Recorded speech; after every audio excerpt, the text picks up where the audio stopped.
Well, I'm very grateful to have with us Alan Hirsch to talk with us today in the Church Growth Summit. Alan, how are you doing? Not too bad, Eric. Good to see you, brother. Good to Well, be with you all somewhere out there in cyberspace. that's right. Well, it is really a thrill. I've just always loved you and Deb and your work and the way you've invested in us so much over the years. And I just would love to hear some of the things you're seeing God at work doing around the world, in the Western world. What are you seeing nowadays? I do get around a bit, so that's a really good thing. And I do get to see what God is doing.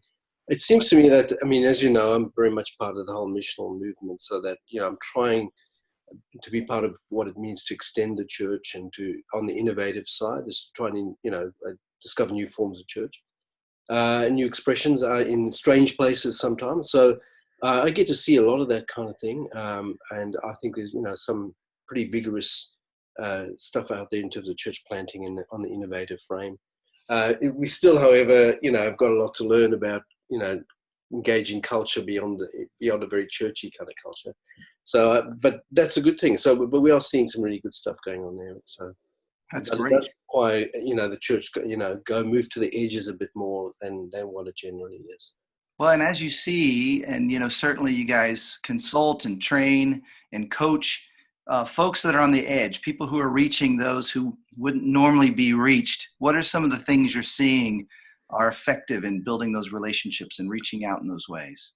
Well, for one, I think it's important for, as I kind of mentioned it, for churches to learn how to engage in contexts that they're probably not that comfortable with, and getting out of the church zone, and not simply relying on evangelism in the attractional mode, but don't only rely on that, and learn how to perhaps engage in other contexts, like social contexts, in cafes, bars, where people are, sports clubs, so that the church gets out of the building.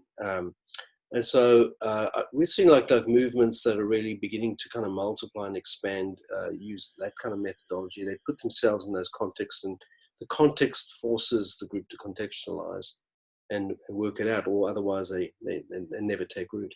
The other thing we're seeing is that I think effective churches are using what we call mid-size communities very effectively. So, we know in terms of multiplication dynamics, cell groups are very hard to multiply. They really are. The group dynamics doesn't work for it. So if you get 12 people, they'll multiply once, but they'll never do it again, and they won't forgive you.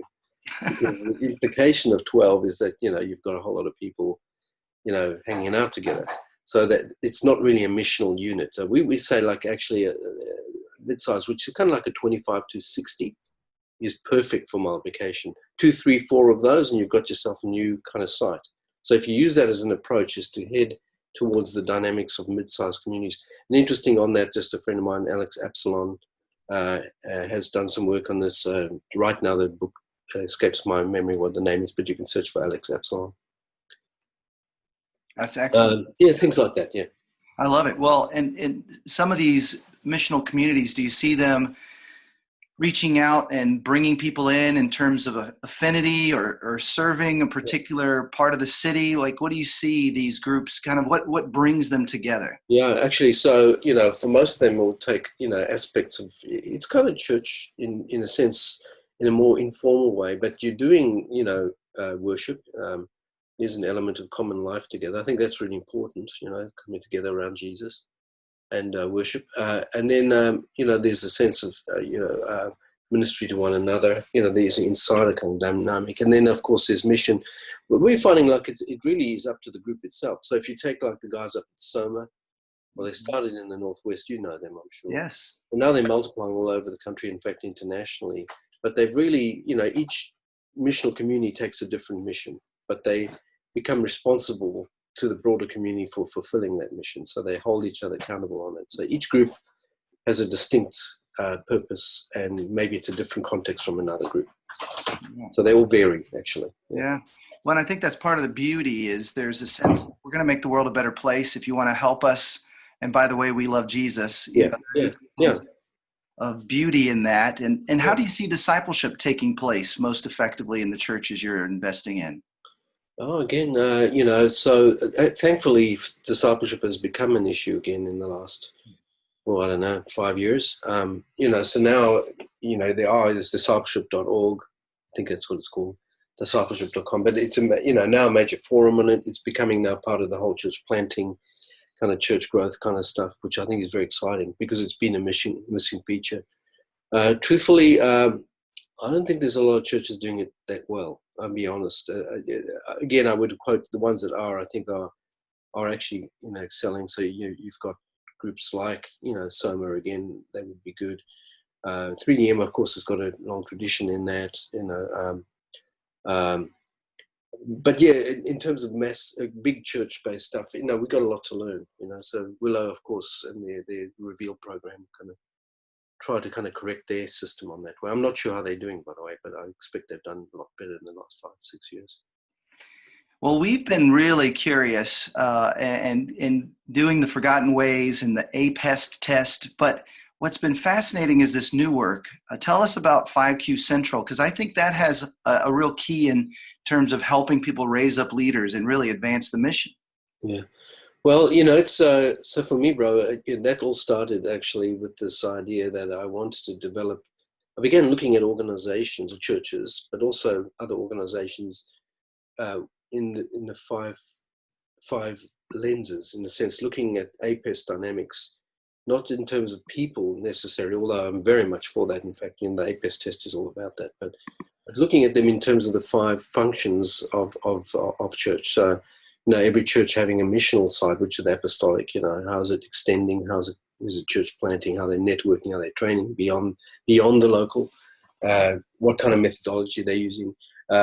Prophetic is that how do we attend to God and His concerns, prayer, worship, but also take issues of justice seriously and kind of impact in terms of social justice, because those two are sides of the biblical idea of prophetic. Evangelistic, of course, we all know how we're doing that, not just simply in one mode. This we usually over rely on the attractional form, but actually learning other ways of engaging evangelistically in the world and speaking good news and being a good news community. So community development and enhancement, human flourishing is really the shepherding function, and the love of truth and the conformity to truth, is very much the teaching function. Now, all those are necessary. So I began to use those as a kind of a grid in which to assess organizations, not just people. And it just opens up a whole new life, because I think all those functions are necessary for healthy organization. So I started out just, I wanted to do this assessment, because it's called the 5Q diagnostic now. The 5Q assessment, and the assessment looks at organizations in that frame. And I thought I'd get it over and done with pretty quickly. I thought I'd done, at least my contribution in Permanent Revolution, pretty thorough, as well as Forgotten Ways. I thought I'd done on it, but actually I just got incredibly, I just fell into kind of this mystery and this depth, and it just blew my mind, to be honest. So 5Q, it was a surprising book to me, and I think it actually one that really takes us to the core.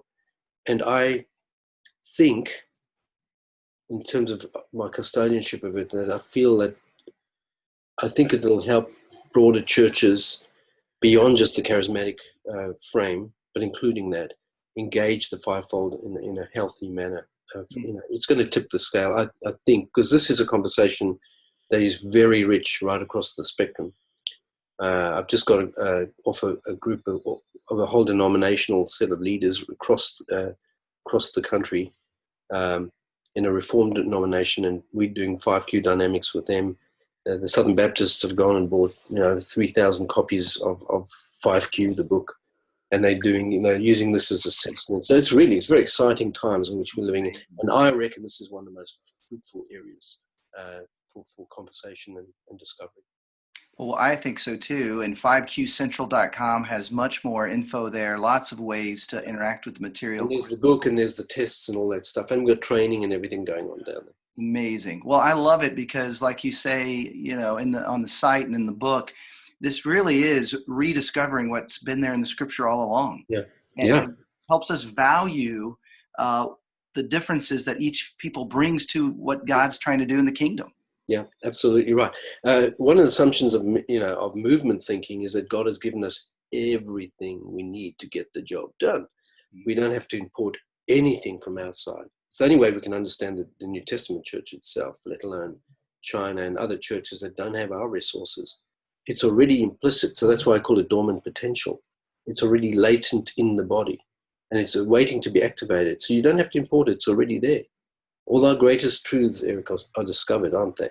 We don't invent them. We discover them. That's right. I reckon it's a great discovery for the church in our time. And it promises a huge amount of, reform and renewal. The very stuff that we need right now. Absolutely. Yeah. Well, the best to you and Deb and all of your work. Thank you so much for the ways you invest in us and in the kingdom. Thank you so much, Alan. My pleasure. Yeah, I wish you all the best, brother, as always. Thanks so much.